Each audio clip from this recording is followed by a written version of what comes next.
Donc, bonjour à tous et à toutes. Bienvenue au webinaire de la pratique à la recherche, comment prioriser les solutions et améliorer les ressources pour les jeunes survivants de tumeurs cérébrales. Je m'appelle Laurie Bouchard et je suis spécialiste des services de soutien pour la Fondation canadienne des tumeurs cérébrales. Ma collègue Romina Ferraud est également avec moi aujourd'hui. Nous sommes très heureuses d'accueillir Marco Bonanno, qui est psychologue et chercheur associé à la clinique d'hémato-oncologie au CHU Sainte-Justine. Avant de débuter la présentation, j'aimerais profiter de cette occasion pour vous parler de quelques-uns des services que nous offrons à la Fondation.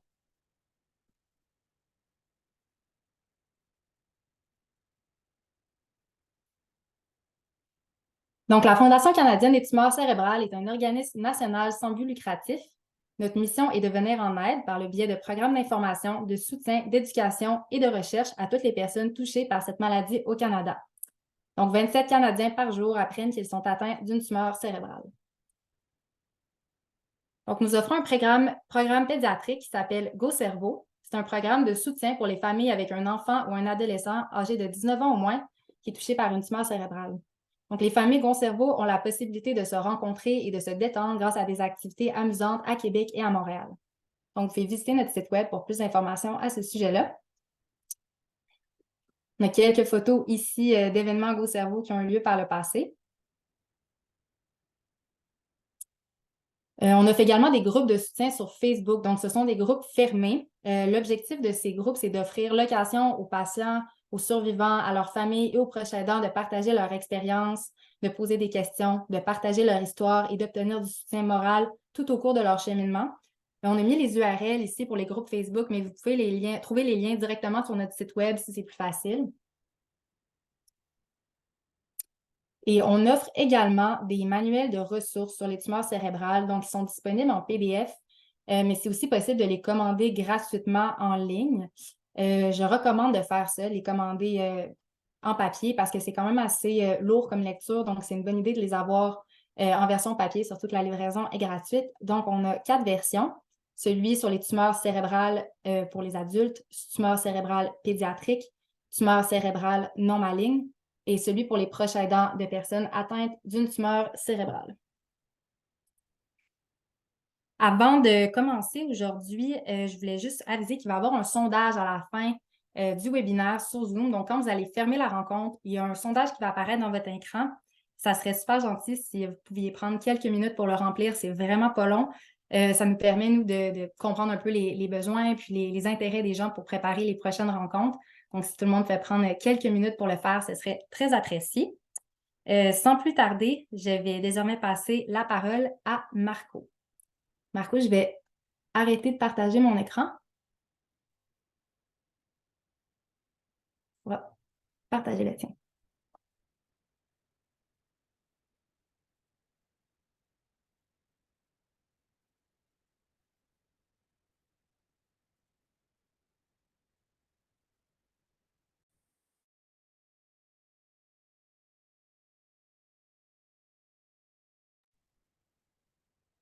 Il faudrait enlever le mute, Marco. Bon, voilà. Alors, bon après-midi tout le monde. Alors, ça me fait plaisir d'être là aujourd'hui pour vous présenter en fait les résultats de ce projet de recherche qui était développé en plusieurs étapes, dont le but, c'est vraiment c'est de mettre en place des solutions pour améliorer en fait les ressources et les services qui peuvent être offerts pour les gens survivants de tumeurs cérébrales. Donc, sans plus tarder, je vais en fait commencer pour vous expliquer un peu les raisons qui ont mené à ce projet de recherche et ses différents objectifs. Après, on va passer à travers les différentes étapes. En fait, il y a 3 étapes principales et on va axer vraiment sur la présentation sur certains résultats. Puis après, j'aimerais vraiment, si on est en mesure de avoir quelques minutes à la fin pour pouvoir échanger autour de les différentes étapes de ce projet de recherche. Donc, on commence tout d'abord, en fait, pourquoi faire une étude sur les gens survivants de tumeurs cérébrales?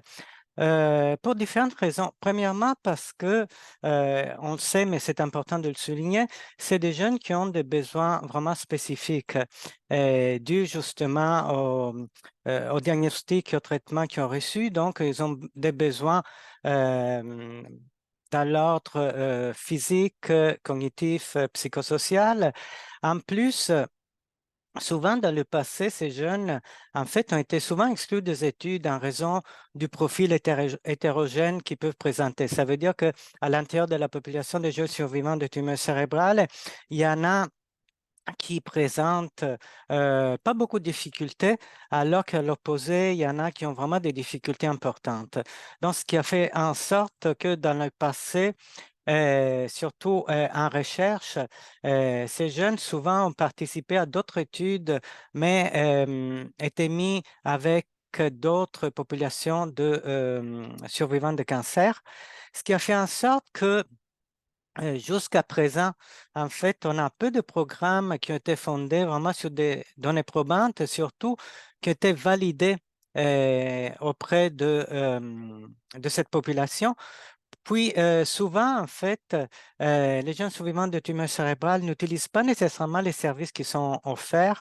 Une hypothèse qu'on a, c'est justement en lien avec le fait que souvent, ces services n'ont pas été validés auprès d'eux. Et un autre élément important à souligner, c'est que les besoins en fait post-traitement de cette population qui constitue une étape vraiment charnière une fois que les traitements sont terminés, donc vers le retour aux activités quotidiennes comme l'école, le travail, ne sont pas satisfaits. Donc, pour cette raison, l'objectif principal de notre recherche, c'était d'améliorer les ressources disponibles et la mise en place d'interventions futures pour cette population, mais spécifiquement pour faciliter leur participation et engagement aux services qui leur sont offerts. Et pour ce faire, on a mis en place un projet en 3 étapes. Donc, la première étape, c'était vraiment de recueillir des idées de solutions à partir de leur propre expérience. La deuxième, c'était de valider, prioriser les solutions qui ressortaient de cette première étape avec plus de jeunes, plus de parents. Et finalement, la troisième étape, c'était à partir de la priorisation de ces solutions, mais de pouvoir décrire un peu les éléments principaux qui devraient se retrouver dans les solutions pour la mise en place d'interventions futures. Donc, on commence à regarder la première étape. Je vais essayer d'aller un peu plus vite pour cette première étape, vraiment pour avoir le temps comme je vous disais, de pouvoir échanger ensemble à la fin de la présentation. Dans cette première étape, comme je vous disais, l'objectif principal, c'était vraiment de recueillir des idées de solutions à partir de l'expérience des jeunes survivants. Pour ce faire, on a mis en place des groupes de discussion après différentes populations, ce qui a fait ressortir 14 pistes de solutions, donc des idées de solutions dans 3 domaines. De façon un peu plus spécifique, en fait, les objectifs étaient vraiment d'explorer leurs perspectives et de proposer des idées d'amélioration pour les interventions futures. Comme je disais, parce que je pense que c'est un élément important que je voulais souligner, l'idée principale dans cette première étape, c'était vraiment de mettre au centre de la recherche l'expérience des jeunes survivants, étant donné que dans le passé, il n'y a pas eu beaucoup de recherches qui ont mis l'accent vraiment sur leur perspective. Après, l'idée, c'est également de pouvoir faire dialoguer en fait les différentes populations concernées par, les besoins liés à cette population. Ça veut dire les jeunes eux-mêmes, mais aussi les parents et les cliniciens.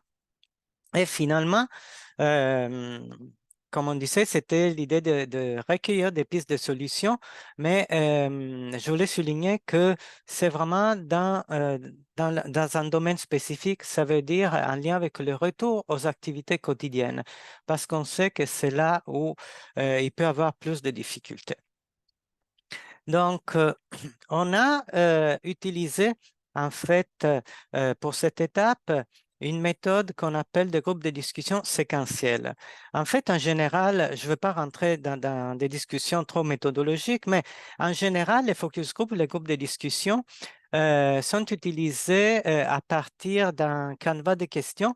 Donc, on propose des questions aux différents groupes. Elles sont toujours les mêmes questions. Nous, ce qu'on a fait dans cette étape, c'est que on a commencé à aller recueillir des informations à partir des recherches dans la littérature sur les besoins des jeunes survivants de tumeurs cérébrales.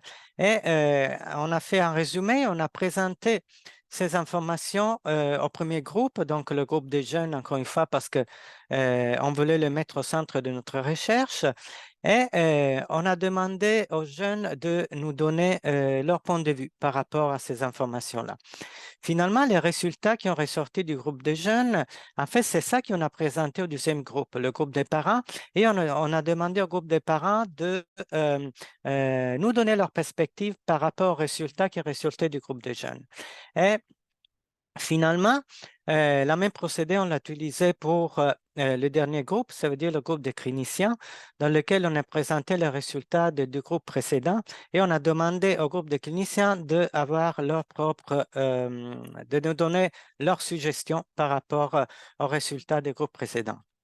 Ce qui nous a amené en fait à notre objectif, ça veut dire de mettre en dialogue les différents groupes, ça veut dire le groupe des jeunes, des parents et des intervenants, et de les faire discuter autour de 3 sphères de vie.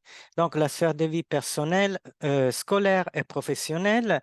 Et comme vous pouvez voir dans le graphique, dans cette image, pour chaque sphère de vie, il y a des thèmes principaux qui sont ressortis. Donc, on peut voir dans la sphère de vie personnelle, il y a 4 thèmes principaux. C'est le thème de la survivance, du soutien émotionnel, des liens sociaux, du besoin d'information. Pour la vie scolaire, c'était le soutien aux études, le retour à l'école et les compétences sociales. Et pour la vie professionnelle, c'était l'accès aux ressources, l'orientation professionnelle adaptée et le soutien à l'insertion.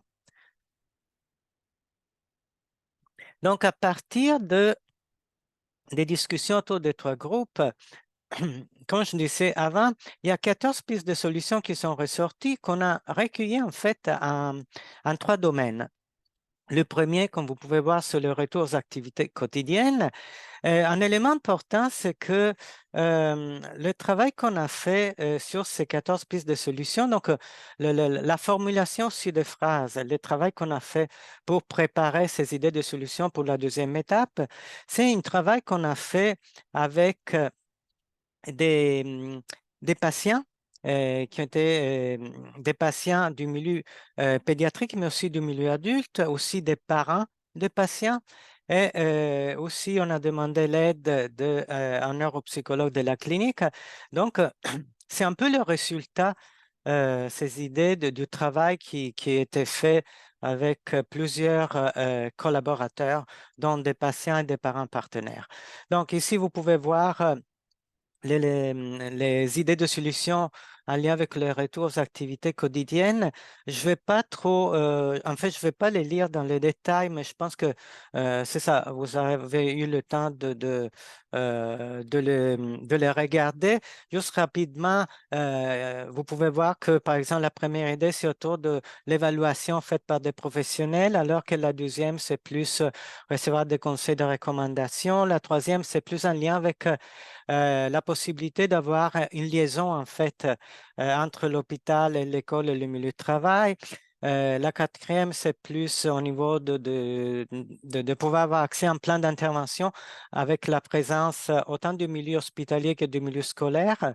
Et la cinquième, c'est plus dans le suivi régulier, en fait, post-traitement, parce que autant les jeunes que les parents ont remarqué la différence entre les services reçus pendant la période de traitement versus à la fin du traitement où ils avaient l'impression en fait d'avoir beaucoup moins de services.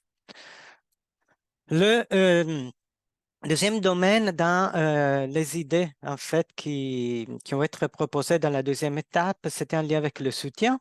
Donc, comme vous pouvez voir, une des idées, c'est de rencontrer d'autres jeunes qui vivent une situation semblable. Ça vient un peu de, justement, de cette première étape dans laquelle le groupe de jeunes a exprimé le besoin de pouvoir rencontrer d'autres pairs, mais dans un contexte un peu plus informel. Ils ont nommé ça en disant, mais pour jaser un peu de la vie. Donc, quelque chose vraiment de très informel, pas structuré, encadré.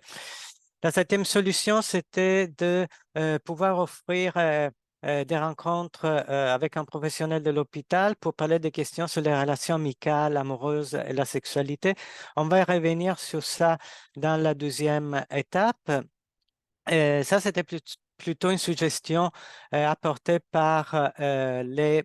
euh, par les cliniciens. Et pour les autres idées de solutions, comme vous pouvez voir, c'est en fait l'idée 8, c'est de compter sur le soutien d'un professionnel ou d'un autre ancien patient pour aider à faire face aux difficultés de la vie quotidienne. Donc, un soutien plus individuel.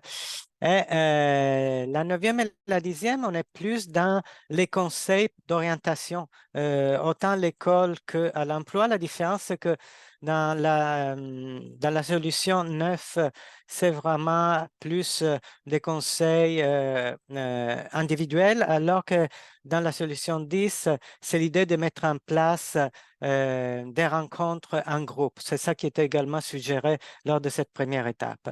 Puis, pour terminer, avec les idées, on a dans ça le besoin d'information, donc le domaine d'information.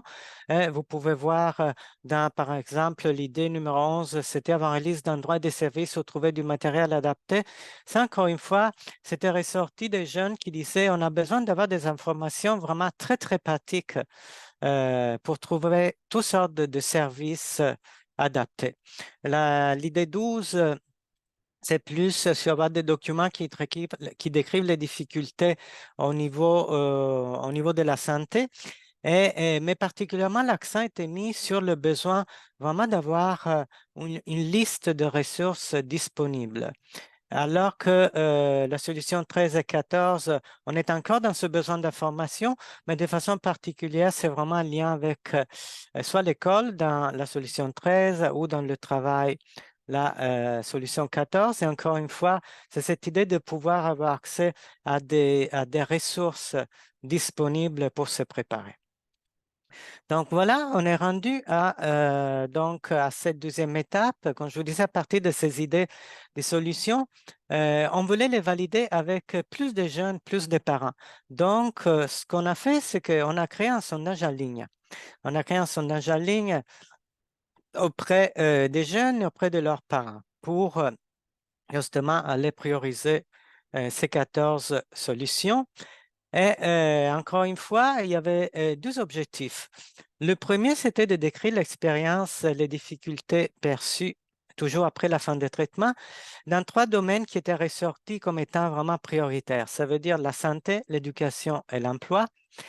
Et le deuxième objectif, bon, c'était clair, c'était vraiment de prioriser les solutions, toujours en lien avec le retour aux activités quotidiennes. Donc, on a créé ces sondages en ligne d'une durée d'environ 40 minutes. Quand je vous disais, les sondages en ligne étaient vraiment co-créés avec l'aide de patients et de parents. Euh, on est allé chercher beaucoup d'informations sociodémographiques. Et ça, c'était en lien avec une demande aussi qui était faite pendant la première étape où autant les jeunes que les parents que les cliniciens se disaient, on n'a pas beaucoup d'informations en lien avec cette population, on aimerait en avoir plus, voir un peu comment, c'est quoi, disons, est-ce qu'on peut les comparer avec la population générale? Est-ce qu'on peut savoir au niveau de l'emploi, par exemple, combien de personnes qui travaillent, c'est quoi le pourcentage? Donc, on est allé chercher quelques-unes de ces informations. Et finalement, dans la structure de questionnaire, on a utilisé des questions à choix multiples, des questions ouvertes, des échelles Likert. Pour les gens qui ne connaissent pas ça, en fait, c'est des échelles dans lesquelles on va allait demander le degré d'accord ou de désaccord par rapport à certaines informations. Comme par exemple, dans notre cas, c'était pour prioriser les solutions. Donc, on a demandé, par exemple, dans quel degré vous êtes en accord ou en désaccord avec chacune des solutions. Et aussi, on a laissé beaucoup de place sur des commentaires libres. Donc, la possibilité pour les jeunes, pour les parents, de pouvoir commenter à différentes places du sondage. Mm. Donc, ici, j'ai juste encerclé des éléments que je voulais mettre vraiment à votre attention. D'abord, on est très satisfait parce qu'on a reçu quand même à avoir à peu près 70 personnes qui ont répondu au questionnaire au complet, dont 2 tiers en fait étaient des jeunes et un tiers des parents. Je soulignais que les parents, en fait, ce qu'on a demandé aux parents, c'était vraiment en fait, de répondre au nom de leurs jeunes. On a une bonne représentativité en termes de sexe. Donc, ce qui est intéressant parce qu'en général, les garçons participent moins à ce genre de recherche que les filles. Et aussi, on a une bonne représentativité en termes d'âge. Ce qu'on voulait, c'était de couvrir en fait les adolescents et les jeunes, donc dans une tranche d'âge entre 15 et 39 ans. Et c'est ça qu'on a réussi à faire. Après, ici, en fait, je voulais juste euh, mettre l'attention sur le suivi médical actuel, juste pour souligner que dans notre échantillon, il y avait des personnes, des participants qui étaient suivis autant au milieu adulte qu'au milieu pédiatrique. Donc, voilà. Et après, en fait, on va continuer. Voilà, le premier objectif, c'était de décrire l'expérience et les difficultés perçues, comme je vous disais, dans les 3 domaines, santé, éducation et emploi. En ce qui concerne au niveau de la santé, en fait, ce qui nous intéressait, c'était vraiment de comparer l'état de santé de nos participants avec leur père. Et donc, on a posé la question que vous voyez à l'écran. Et c'était intéressant de voir au niveau des résultats que plus de 70% de nos participants trouvaient que leur état de santé était pire ou bien pire que leur père. Si on voit en détail, en fait, au niveau des difficultés rapportées, ce qui était vraiment difficile, c'était plus au niveau des difficultés d'ordre physique et cognitif comparé aux autres difficultés psychologiques et dans les relations sociales. Au niveau, au niveau scolaire, de l'éducation, toujours parmi nos participants, il y en avait seulement un quart qui avait continué à aller à l'école pendant la période de traitement, alors qu'il y en avait 43% qui avaient arrêté complètement et 33%, donc un tiers, qui avaient arrêté, mais qui étaient suivis quand même par un enseignant à la maison. Donc, on a voulu pousser un peu plus au niveau des informations à recueillir dans ce domaine. Donc, on voulait savoir, c'était comment l'expérience de ces jeunes une fois les traitements terminés, donc dans leur retour à l'école ou dans la poursuite scolaire à la fin des traitements. Et dans ces graphiques-là, vous pouvez en fait voir un peu le degré de difficultés rencontrées par nos participants dans le retour à l'école ou la poursuite scolaire après la fin des traitements. Et ce qui est intéressant, c'est que ce degré de difficulté semble varier en fonction de la capacité de nos participants de recevoir des services d'éducation pendant la période de traitement. Donc, plus dans le spécifique, si vous voyez le graphique A, vous pouvez voir que pour les jeunes qui n'avaient pas arrêté d'aller à l'école pendant la période de traitement, à la fin des traitements, donc, il y a un pourcentage, presque un quart, pour qui c'était quand même assez facile de reprendre les études, alors qu'on ne retrouve pas du tout ce pourcentage dans le graphique B et C. Ça veut dire avec les populations qui avaient arrêté d'aller à l'école pendant la période de traitement. Et encore une fois, on peut même comparer les résultats avec le groupe B et le groupe C. Et vous pouvez bien voir que dans le groupe C, ça veut dire les jeunes qui ont eu un arrêt complet durant le traitement, même pas, sans même pas avoir la possibilité d'avoir un enseignant à la maison, mais c'est vraiment les gens pour qui c'était le plus difficile de retourner à l'école. On a voulu continuer à pousser quand même les informations autour de cette sphère de vie en demandant ce qui était aidant et ce qui était difficile dans le retour à l'école ou la poursuite des études. Donc, ici, vous pouvez voir ce qui était aidant, entre autres l'encadrement parental, le diagnostic en bas âge, les enseignants, les directions d'école compréhensives. Et de l'autre côté, ici, vous pouvez voir ce qui était difficile. Aussi, vous avez un peu des verbatines de certains jeunes parents à droite de votre écran. Donc, ce qui était difficile, entre autres, c'était les difficultés physiques et cognitives qu'on connaît on peut retrouver auprès de ces jeunes. Ce qui était difficile également, c'était l'intégration avec les autres élèves, particulièrement la relation vraiment avec les pairs. Et, pardon, et également l'incompréhension des enseignants des besoins spécifiques liés à cette population. Donc, un peu la même procédé, on l'a utilisé pour le domaine lié au travail. Donc, ici, vous pouvez voir que toujours dans notre échantillon, dans notre population qui a participé à l'étude, on avait 48% de jeunes qui travaillaient au moment du sondage. Il y en avait 17% qui n'avaient jamais travaillé et 35% qui avaient travaillé, mais qui ne travaillaient plus. C'est sûr qu'on était aussi à la période presque au milieu de la pandémie, à la fin de la pandémie. Donc, ça, c'est aussi un élément à tenir en compte. Mais même dans ce domaine, on voulait questionner nos participants sur des éléments qui peuvent causer en fait un défi dans l'expérience au travail, notamment tout ce qui est les démarches de recherche d'emploi et la capacité de réaliser des tâches au travail. Et pour ces deux éléments, ce qui ressortait également, c'était effectivement que pour nos participants, ces deux éléments étaient quand même difficiles. Plus de 50% ont déclaré que c'était difficile. Comme on a fait pour les domaines de l'école, on a posé des questions par rapport à leur expérience au travail, ce qui était aidant et ce qui était difficile. Ici, vous pouvez voir ce qui était aidant, entre autres, dans les démarches de recherche d'emploi, c'était aidant d'avoir, par exemple, un membre de la famille ou un ami qui peut faire une première référence avec un premier employeur. Ça, c'était aidant.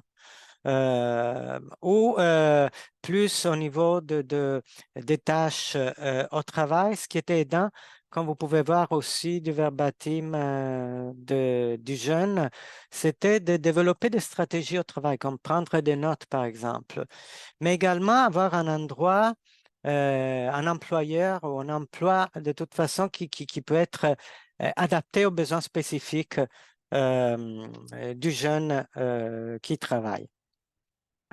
Dans ce qui concerne les difficultés, parmi les éléments difficiles, il y a des jeunes qui ont nommé la complexité des démarches, par exemple avec Emploi Québec, ou également au niveau plus justement de tout ce qui est dans le milieu de travail, le fait de réaliser plusieurs tâches en même temps, c'était quelque chose de difficile, mais aussi certains jeunes ont nommé la difficulté liée au fait de participer, par exemple, à des rencontres en groupe en raison des difficultés, peut-être des fois des problèmes d'audition, des problèmes de concentration qui posent des difficultés, des défis dans ces rencontres. Mais non. Alors, pourquoi on a pris tous ces renseignements-là? Comme je vous disais, en fait, c'était une demande aussi qui était ressortie au niveau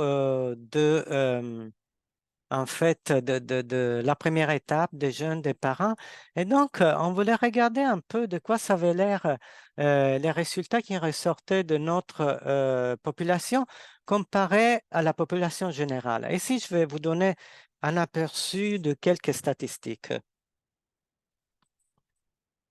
Alors, par exemple, si on compare les jeunes qui habitent encore chez les parents, en bleu, vous avez toujours notre population, donc la population qui a participé à notre sondage. Vous voyez que dans notre population, 65% des jeunes habitaient encore chez les parents, alors que dans la population générale, selon Statistique Canada, c'est les 35%, dans une tranche d'âge comprise entre 20 et 34 ans. Si on regarde au niveau des études secondaires, toujours dans une tranche d'âge comprise entre 25 et 34 ans, 45% de nos participants avaient des études secondaires, alors que dans la population générale, c'est 73%. Des résultats semblables, en fait, de la tranche d'âge 15-39 ans par rapport au taux d'emploi, on les a retrouvés justement, comme je vous disais, au niveau de l'emploi.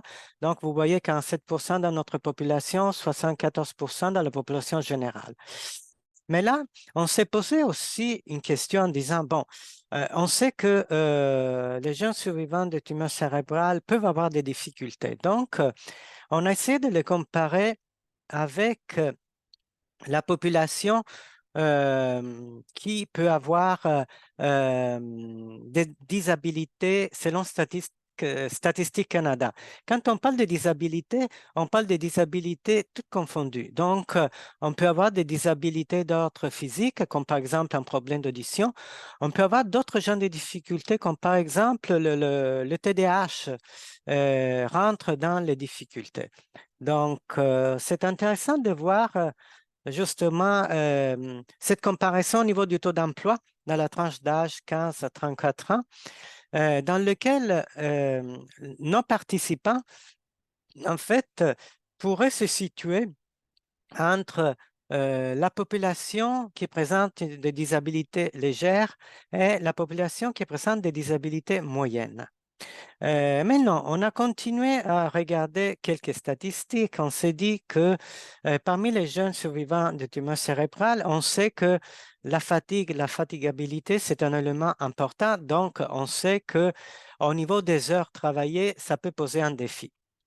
Donc, on est allé comparer justement au niveau des heures de travail avec la population dans Statistique Canada qui avait au moins une disabilité et on les a divisés par tranche d'âge. Ce que vous pouvez voir, c'est que, par exemple, dans notre population, il y avait seulement 11% dans la tranche d'âge entre 15 et 24 ans qui travaillaient 30 heures et plus, comparé aux 37% dans la population qu'on retrouve dans les statistiques Canada avec au moins une disabilité. Et dans le dernier graphique, vous avez toujours les personnes travaillant 30 heures et plus, mais dans un tranche d'âge entre 25 et 40 ans. Alors, pourquoi on présente tous ces genres de statistiques? En fait, ce n'est pas anodin. L'idée, c'est vraiment de montrer à quel point les services en ce moment ne sont pas adaptés pour répondre aux besoins spécifiques de cette population. Donc, ça peut être utile de l'utiliser dans le futur pour demander en fait plus de services pour cette population. Donc, je vais aller maintenant au deuxième objectif, que c'était de prioriser les solutions pour améliorer les ressources justement pour cette population. Vous rappelez que donc je vous avais montré les 14 solutions. Ici, en fait, j'ai essayé de les résumer d'une certaine façon. Donc, à gauche, vous voyez les solutions résumées. Et donc, ces graphiques montrent, j'essaie d'expliquer, ce n'est pas trop compliqué. En fait, les solutions, les 14 solutions ont été évaluées dans une échelle comprise entre 0 et 3. dont 0 voulait dire cette solution est, pour vous n'est pas du tout aidante, jusqu'à 3, cette solution est tout à fait aidante. Donc, la ligne rouge, c'est la moyenne. Et donc, on peut voir facilement que toutes les solutions ont reçu quand même un résultat au-dessus de la moyenne. Donc, ça veut dire que toutes les solutions étaient intéressantes pour les participants. Mais bien sûr, il y a des solutions qui ont reçu un peu plus d'intérêt. Donc ici, en rouge, vous pouvez voir les solutions qui ont reçu plus d'intérêt et vous pouvez voir aussi la solution qui a reçu moins d'intérêt. Donc, les solutions qui ont reçu plus d'intérêt, c'est le fait recevoir des évaluations, recevoir des recommandations, l'aide liaison avec l'école et le travail, le suivi régulier pendant et après les traitements, les informations autour des ressources à l'école et celle qui a reçu moins d'intérêt, c'est les conseils sur relations et sexualité. Maintenant, je vais vous montrer deux exemples des solutions qui étaient priorisées. Je vais vous montrer ces exemples parce que c'est les deux solutions que j'ai choisies pour la troisième étape. Donc, ici, on peut voir, en fait, les solutions qui étaient choisies pour la dernière étape, c'était la première et la deuxième solution. La solution numéro un, c'était en fait être évalué par des professionnels de l'hôpital pour mieux comprendre les besoins pour la reprise des activités quotidiennes. Ici, vous pouvez voir que on a des témoignages, des commentaires, des idées et propositions. Ça, en fait, c'est important à dire parce que comme dans chaque solution, il y avait effectivement une échelle pour entre 0 et 3, mais il y avait en fait un espace, un commentaire libre que les gens pouvaient faire et ça nous a frappé à quel point autant les jeunes que les parents ont fait beaucoup de commentaires, ce qui nous a permis en fait de ajouter cet espace de commentaires, puis d'idées et propositions. Et ici, par exemple, ce qui ressort d'une certaine façon, c'est l'importance de pouvoir mettre en place ces évaluations au bon moment avec l'aide de l'école et parfois considérer le fait que cette solution pourrait prendre place à l'extérieur du milieu hospitalier, vraiment si c'est le meilleur moment pour évaluer les jeunes. La deuxième solution, c'était recevoir des conseils de recommandation justement par des professionnels pour aider à expliquer la situation des jeunes et demander des services adaptés. Ici, encore une fois, vous pouvez voir à l'écran que les résultats convergent pour nous montrer à quel point il est important de trouver des moyens pour mieux, en fait, transférer et appliquer les recommandations, les conseils lorsque l'environnement change. Ça, c'est vraiment un défi de taille. Une fois que il y a des recommandations, puis on sort du milieu hospitalier, c'est là où on peut retrouver plus de défis avec cette population, justement pour les adapter, que ce soit au niveau de l'école ou au niveau du travail. Finalement, la septième solution, donc celle qui avait reçu moins d'intérêt, je voulais vous la montrer parce que je trouve que ça donne vraiment une idée importante de comment il faudrait travailler probablement en recherche, mais même dans la pratique clinique. Cette solution, en fait, était proposée par les cliniciens après avoir entendu les jeunes dire, mais nous, on se sent isolés, donc on voudrait avoir quelque chose pour pouvoir sortir de notre isolement. Et les cliniciens avaient proposé cette idée de pouvoir, de faire en sorte que les jeunes rencontrent des professionnels pour parler de l'isolement, du manque de relations amicales, aussi des relations amoureuses. Donc peut-être de proposer un sexologue de façon à que les jeunes puissent le consulter. Mais vous pouvez voir des témoignages, des commentaires que ça ne semble pas être la priorité pour les jeunes et pour la vie des parents aussi.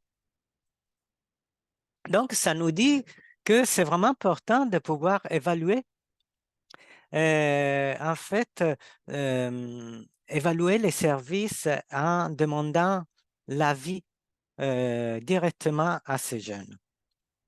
Ce qui nous amène à la troisième étape, donc, qui était vraiment de décrire les principaux éléments qui pourraient faire partie des solutions qui étaient priorisées. Donc, c'est la façon dont on s'est organisé dans cette troisième étape, c'était de mettre en place deux ateliers de travail. Un avec des cliniciens et l'autre avec des décideurs. Pour décideurs, on parle des gens qui ont un rôle plus vraiment de décisionnel au niveau administratif, au niveau institutionnel, donc qui ont un certain pouvoir de mettre en place des services. Donc, pardon, encore une fois, on avait des objectifs dans cette troisième étape. Le premier, c'était vraiment de choisir deux solutions parmi les cinq parce que c'est une question de temps, aussi une question de ressources. On ne pouvait pas travailler les cinq solutions en même temps et donc décrire ces éléments pour pour mettre en place ces solutions dans le futur.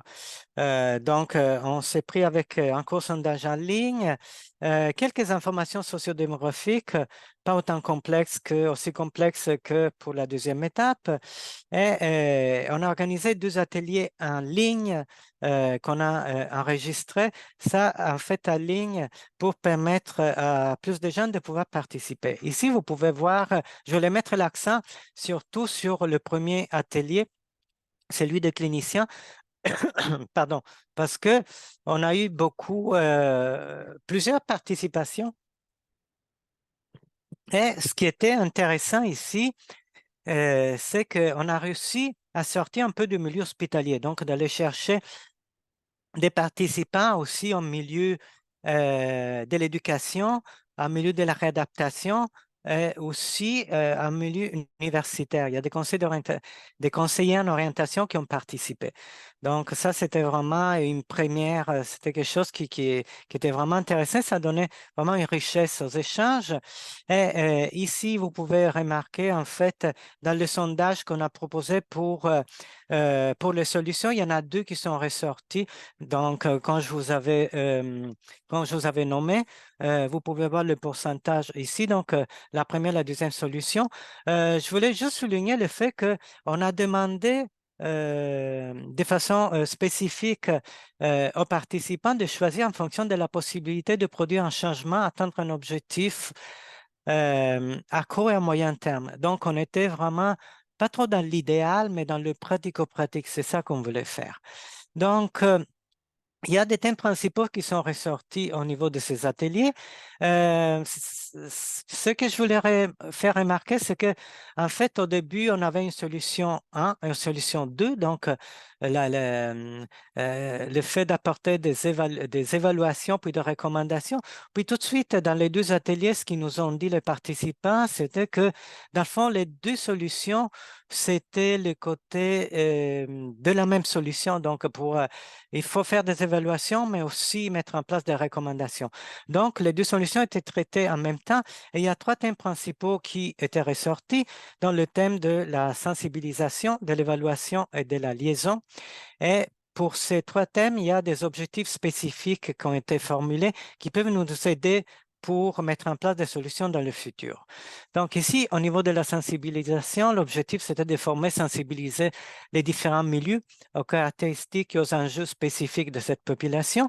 Et il y a différentes actions qui ont été nommées dans ces deux ateliers. Par exemple, le fait de mettre en place des rencontres en visioconférence de façon régulière pour sensibiliser, par exemple, aux besoins de cette population, mais aussi pour connaître les différents milieux. Par exemple, le milieu hospitalier ne connaît pas trop ce que l'école peut offrir comme service.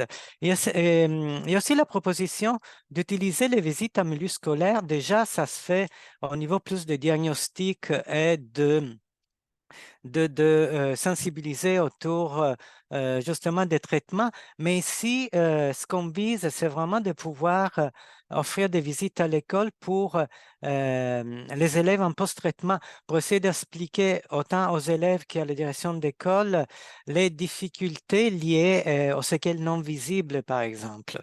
Donc, à tout ce qui est les difficultés peut-être d'apprentissage, donc tous les séquelles qui arrivent après la fin des traitements.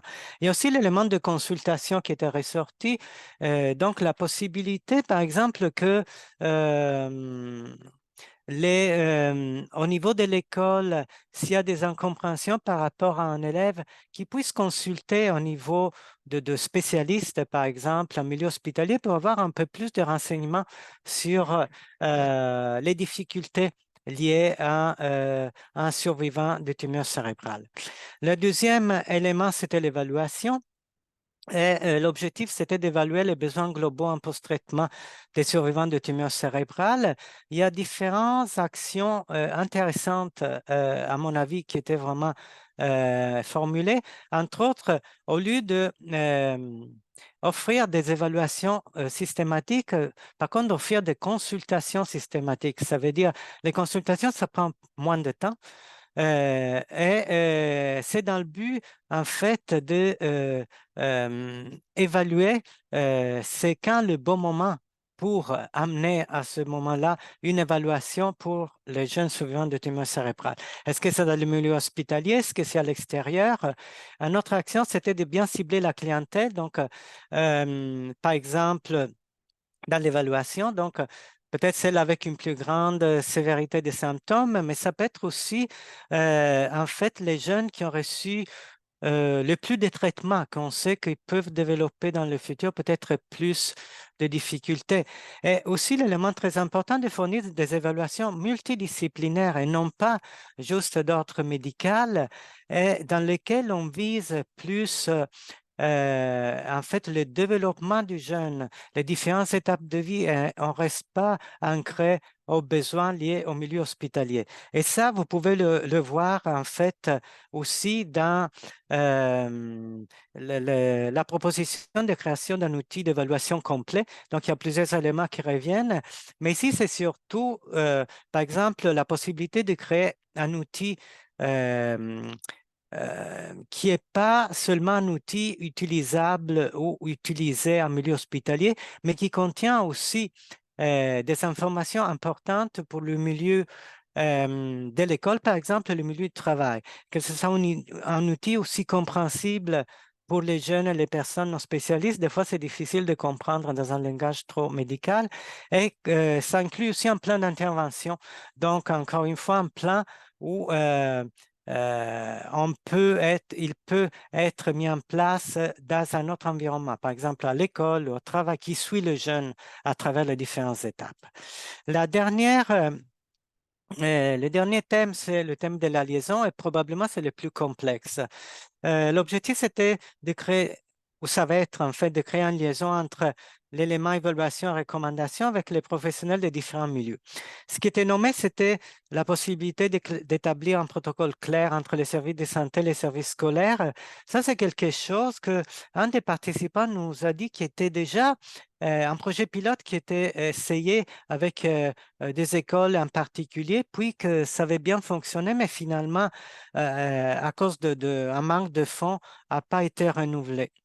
Mais un autre élément très important, c'est un lien avec la possibilité d'avoir des équipes multidisciplinaires ou transdisciplinaires. Ça veut dire qu'il inclut les professionnels de l'hôpital, de la réadaptation et des milieux de vie, ou aussi de désigner une personne qui a ce rôle de pivot central. Le pivot central, en fait, le rôle du pivot existe déjà dans le milieu hospitalier, mais en fait, ça se résume surtout dans le rôle de pivot entre le milieu hospitalier pédiatrique et adulte. Ici, c'est beaucoup plus complexe. Ici, on parle vraiment vous pouvez voir, il y a presque une description de tâches de ce rôle de pivot. Donc, quelqu'un qui peut aider le milieu scolaire de travail à comprendre l'état de santé du jeune, quelqu'un qui connaît très bien les enjeux de survivance et de tumeurs cérébrales, qui facilite l'échange d'informations, qui oriente le survivant dans les différentes étapes étapes de sa vie. Donc, qui a un rôle actif de soutien, qui connaît les ressources et aussi qui tient le fil de vie du jeune en penchant, je trouve que ça c'est vraiment important, sur le rôle d'adaptation. Donc, on sort un peu du milieu de l'oncologie pour aller vraiment en rôle de l'adaptation, de la réadaptation aux différents milieux de vie. Donc, je vais conclure rapidement. Je voulais vous montrer les 3 éléments que pour moi sont les éléments qui ont ressorti le plus de ces 3 étapes. Ça veut dire l'importance de valider les besoins auprès de ces jeunes à différents moments de leur trajectoire. Donc, l'important de sortir aussi du milieu hospitalier pour aller valider leurs besoins. L'importance primordiale, je dirais, d'établir des liens avec les milieux de vie. C'est ça en ce moment qui, je trouve que c'est un élément sur lequel il faut travailler dans le futur. Et aussi, on l'a vu, impliquer les jeunes dans toutes les étapes, que ce soit de la recherche ou de la mise en place des services cliniques, parce que c'est ça qui fait en sorte qu'ils peuvent s'engager dans ce qui était offert. Et pour terminer, en fait, dans notre prochaine étape, comme vous voyez, les 3 étapes dont je vous ai parlé, c'est terminé. L'objectif dans le futur sur lequel on est en train de travailler, c'est de pouvoir mettre en place un projet de pilote vraiment de liaison. Donc, comme je vous disais, essayer de sortir du milieu hospitalier, essayer d'offrir un projet de liaison avec toujours l'aide des jeunes et des parents et un projet qui soit vraiment, qui tient compte des besoins des différents milieux. Donc, voilà, j'ai terminé. Je vais les sortir d'ici. Je vais arrêter le partage d'écran. Arrêter. Merci beaucoup, Marco, pour une présentation très intéressante. Je vais laisser un peu de temps aux gens si vous voulez écrire vos questions. Vous pouvez utiliser soit l'onglet chat ou l'onglet QNR ou QNA. Je ne suis pas certaine si c'est en bas ou en haut de votre écran, mais vous devriez voir un de ces onglets-là si vous voulez l'utiliser pour poser des questions. Juste quelques rappels pendant qu'on vous laisse le temps d'écrire vos questions, s'il y en a. L'enregistrement du webinaire va être disponible sur le site web. On a d'autres vidéos aussi, on a d'autres webinaires passés, les conférences des années précédentes. Il y a plusieurs sujets très intéressants qu'on pourra regarder, que vous allez regarder si ça vous intéresse. La conférence 2023 va avoir lieu très bientôt, le 18 novembre, donc dans un peu plus de 3 semaines. Si vous voulez vous inscrire à la conférence, vous pouvez visiter notre site web à ce sujet-là. Je vous invite aussi à voir les autres ressources de la Fondation sur notre site web. Puis n'hésitez pas à me contacter ou à contacter la Fondation directement à partir du site web si vous avez des questions à propos de quoi que ce soit. Puis encore une fois, le sondage à la fin, quand vous allez fermer votre écran sur Zoom, vous allez avoir un sondage. Je sais que c'est facile de fermer la page, mais ça serait vraiment apprécié si vous pouviez prendre le temps de répondre aux quelques questions. Encore une fois, ça nous permet de découvrir un peu les intérêts des gens, puis de préparer des présentations qui viennent vraiment répondre aux besoins puis aux intérêts des gens qui les regardent. Je vais regarder si on a des questions. Donc, on a quelques commentaires. Bonjour Marco, ton exposé est très intéressant. Super. Il y a quelqu'un qui dit très belle présentation, Marco, très intéressant et clair. On a des commentaires positifs, mais pas de questions. C'était très, très clair, c'est vrai.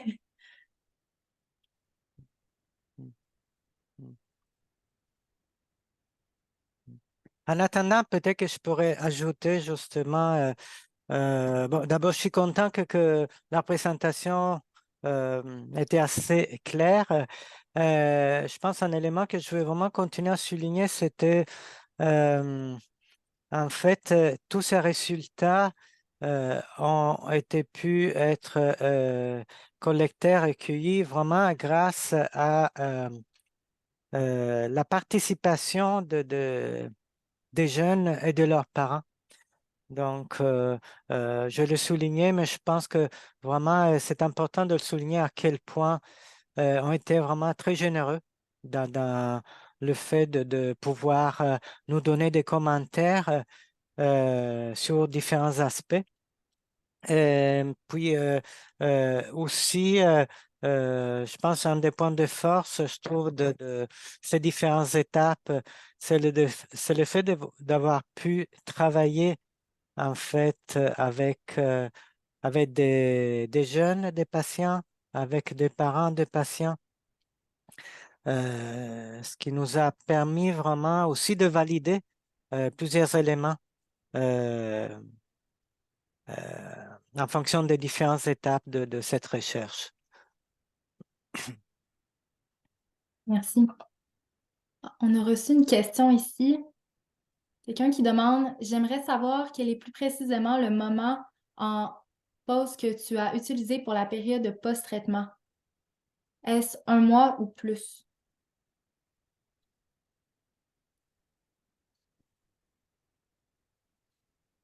Est-ce que, Lucie, tu peux être un peu plus claire dans ta question? Tu parles au niveau de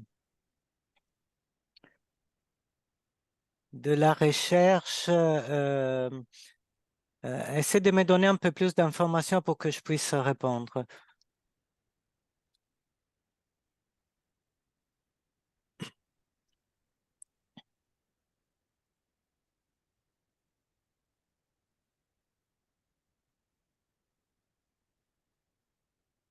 Mais en attendant, peut-être que je peux répondre. Je veux voir si c'est là.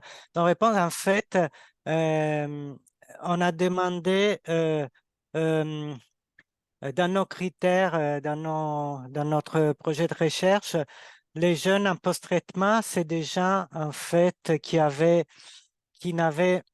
pas de traitement depuis au moins un an. Donc, je ne sais pas si ça répond à ta question, Lucie.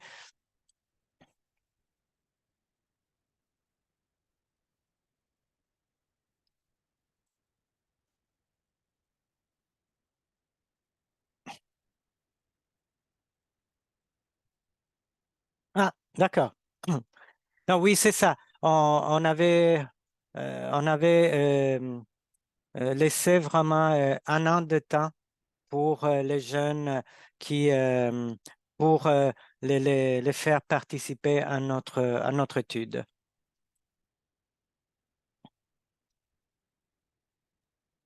On a quelqu'un qui pose une question aussi ici. Est-ce que des éléments de surprotection parentale sont ressortis dans les données? Bonne question.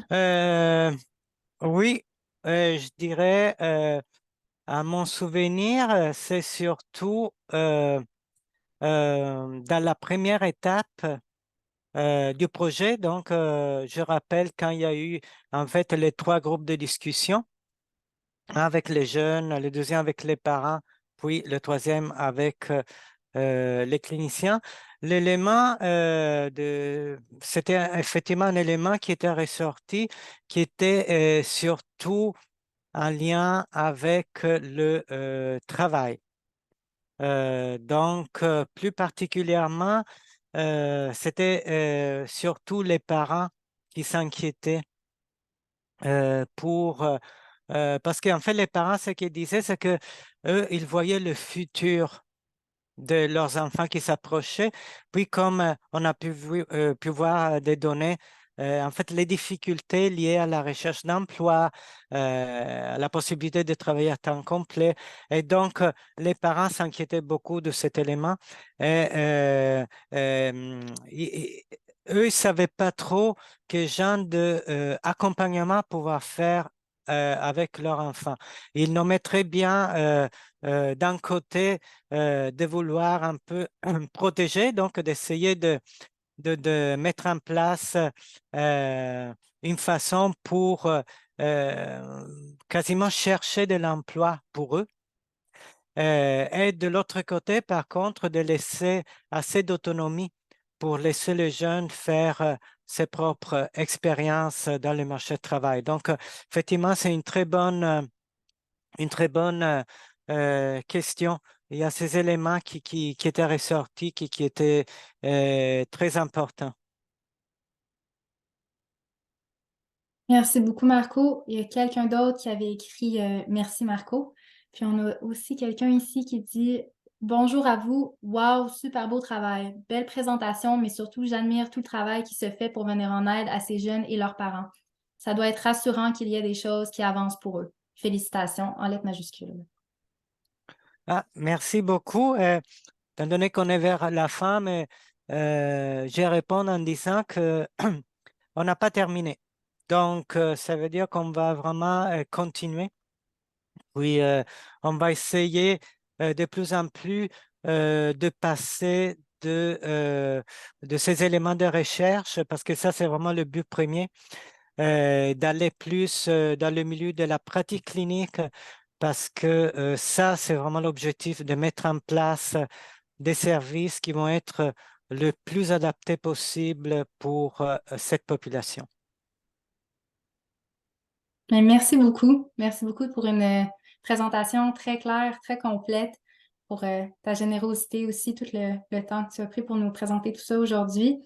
Je pense qu'il n'y a plus de questions. Si jamais il y a des questions par la suite, peut-être que les gens pourront me les envoyer. C'est mon adresse courriel qui est sur le Zoom, puis peut-être que je pourrais te les faire parvenir. Mais sinon, je pense qu'il ne me reste qu'à te remercier pour aujourd'hui. C'est-à-dire à la prochaine. Puis merci à tout le monde d'avoir participé aujourd'hui au webinaire. Encore une fois, il va être disponible en enregistrement sur notre site web dans quelques jours. Donc, il y avait beaucoup d'informations. Si vous voulez revoir le tout, le partager dans vos cercles, le partager avec des gens près de vous, n'hésitez pas à le faire. Donc, merci beaucoup à tout le monde. Merci.